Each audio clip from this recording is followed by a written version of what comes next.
This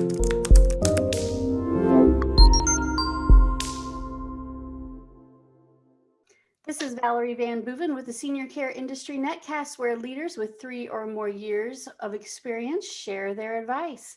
So let's get to it. In a few sentences, tell us who you are and what you do. Yes, good morning. My name is Rosemarie Tamunday-Casanova, and I am a registered nurse, and I am an owner and administrator of Right Accord Private Duty Home Health Care.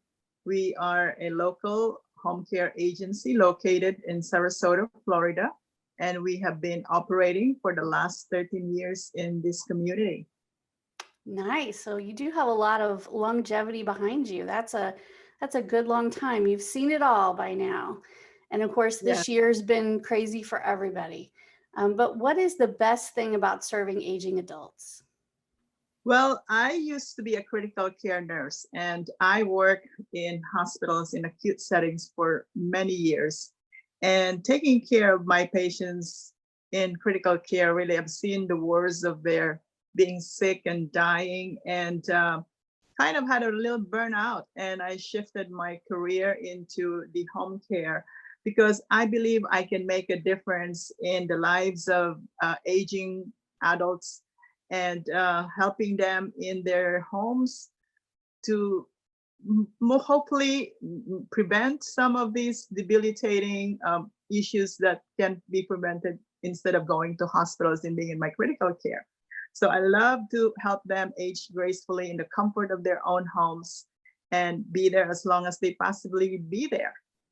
Yeah, absolutely. I can understand what you're saying about being burned out a little bit. I mean, I think any of us I've also worked in critical care, and I honestly, it's hard. It's hard work. Yes. And it really does. I mean, it's when you're young and you're right out of nursing school, it's a lot of fun, and it's, constant movement, and the shifts go by fast. But as we get older, boy, oh boy, yes, 18 years long. And so, I think that we all have chapters in our lives. And I think your chapter where you started your home care agency and have been with it for 13 years, that speaks volumes to your passion for this and how much you love to serve seniors, because that's a long time. That's great. Yes. Awesome. All right. My next question is about people in your or organizations in your life who may have influenced you. So over the course of your career, your adult life, I bet you've had mentors or inspirations, or maybe, it could be parents, grandparents, or organizations that you just think do a really good job. Who would you like to talk about? Well, I love the Parkinson's foundations, and I love to support the local Parkinson's Association in our community. And working as a critical care nurse as well, I've seen part of a lot of the neurological disorders. And Parkinson is a very slow and progressive debilitating disorder that affects a lot of people across, and it's a very interesting disease that affects both the patients and the families long term. And so I really a big supporter of their programs, from anywhere from their support groups to really encouraging the patients to do a lot of activities, from voice lessons to exercises, dancing. So our community is very active on a daily basis, have activities that we support on an ongoing basis. I also love Alzheimer's Association, and we could see the rapidly growing numbers of people suffering from dementia. And the same thing, just like Parkinson's, the Alzheimer's is also a big number that is not even slowing down.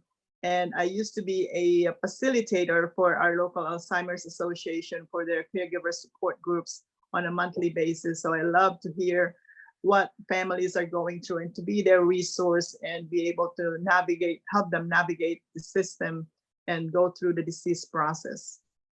Yeah, it is. It's great to have those. Both of those organizations are a huge part of our communities because so many people have either one or both of those issues. Yes. So yeah, I think that's great that those are working well for you in your community. Everybody has their local chapters state level and local that do great jobs. So I'm glad you're a supporter of them. They really are. Those are two of the disease processes as we age that are so long term and Yes. can be so debilitating. So that's great. Yes. Mhm. All right, let's switch it up a little bit and talk about online marketing. Well, right now in our world, it's really hard to network with each other in person. So Yes. I always ask this question. I know that online marketing can be challenging. We know that it's ever changing. What has been your experience or thoughts with that?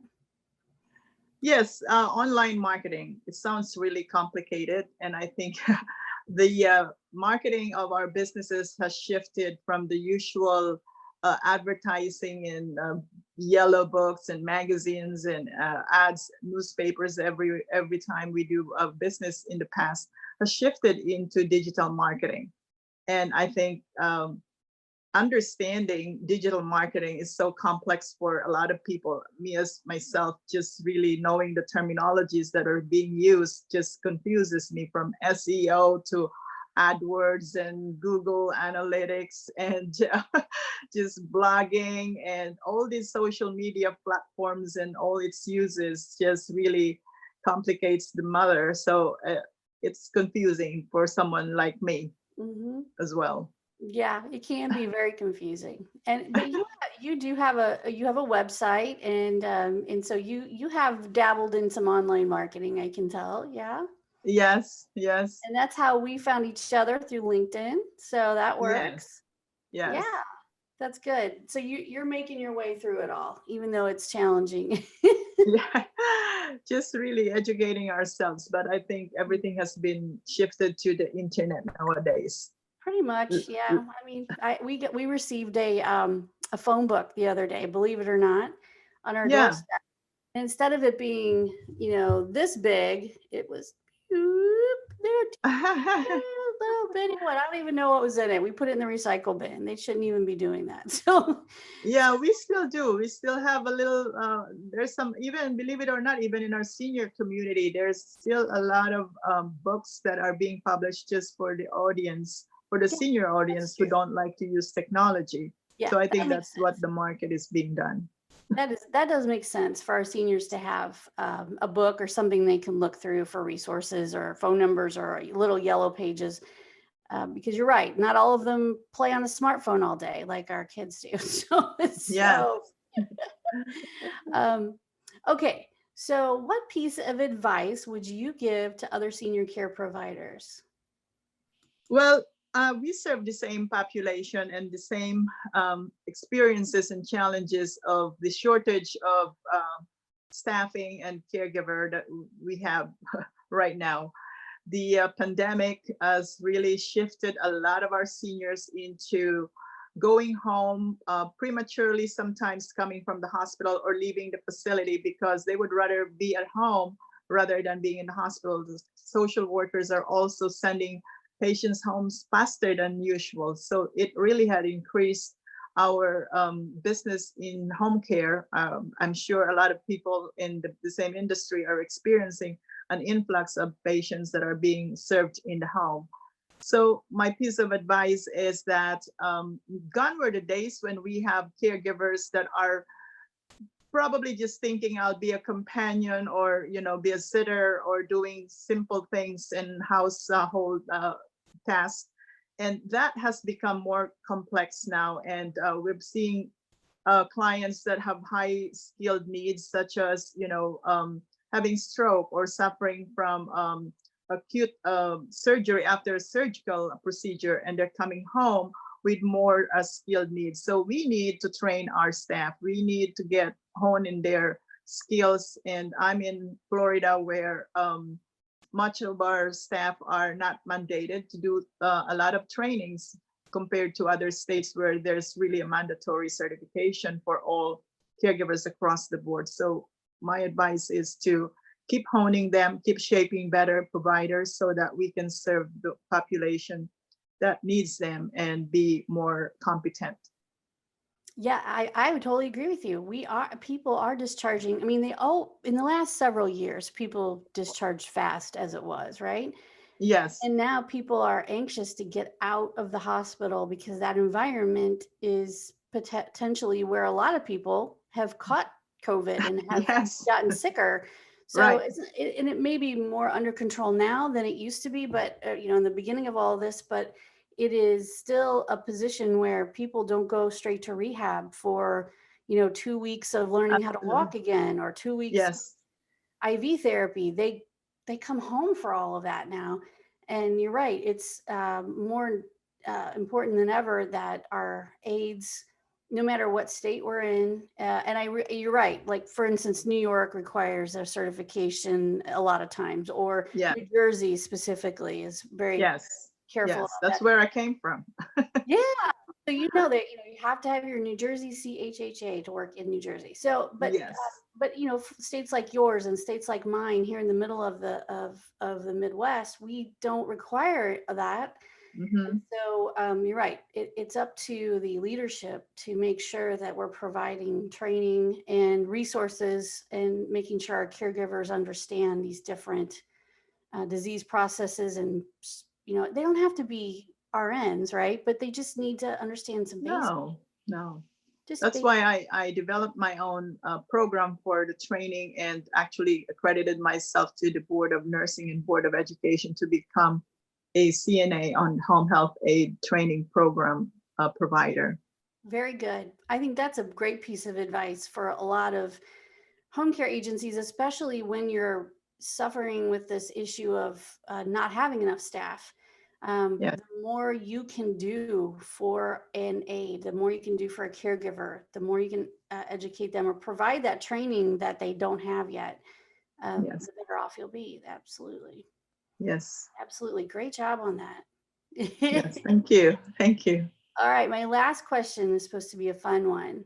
When you have a win in life or business, and that could mean anything, little wins, big wins, meaning your clients are happy, or you had congratulations, or you had a thank you email from a client's family that said, "We're so happy, mom loves when Mary comes to the house every week." And those little things make our hearts happy. So when you have a win in life, how do you like to celebrate, big or small? Well, I like to share my wins with my team. Mhm. And we get to go out and have fun. And when we accomplish special, significant things like we pass accreditation surveys, and we had just have done a successful event in our company. We get to celebrate it together, and I just want a way of saying thank you to them. And I do have a great team of staff in my company, and they're really very passionate and dedicated on what they do. They share the vision, the mission, and the philosophy of the company. So I really thank them for their support and their work and their hard work with Right Accord. That's awesome. Yeah, it takes a team. It takes more than just one of us to run a successful agency for 13 years. So Yes. I'm sure you have a very good team behind you and some excellent caregivers out there who are heroes every day for showing up and doing the complicated jobs that they do nowadays. So Yes. yeah, absolutely. Well, I want to thank you for being on the show, for sharing your wisdom, for sharing with us your business and all the things that are your missions and visions and things that brought you to this. So thank you very much. This is what the show's about, is sharing our wisdom with each other and the right way to do business. So thank you. Thank you so much, Valerie.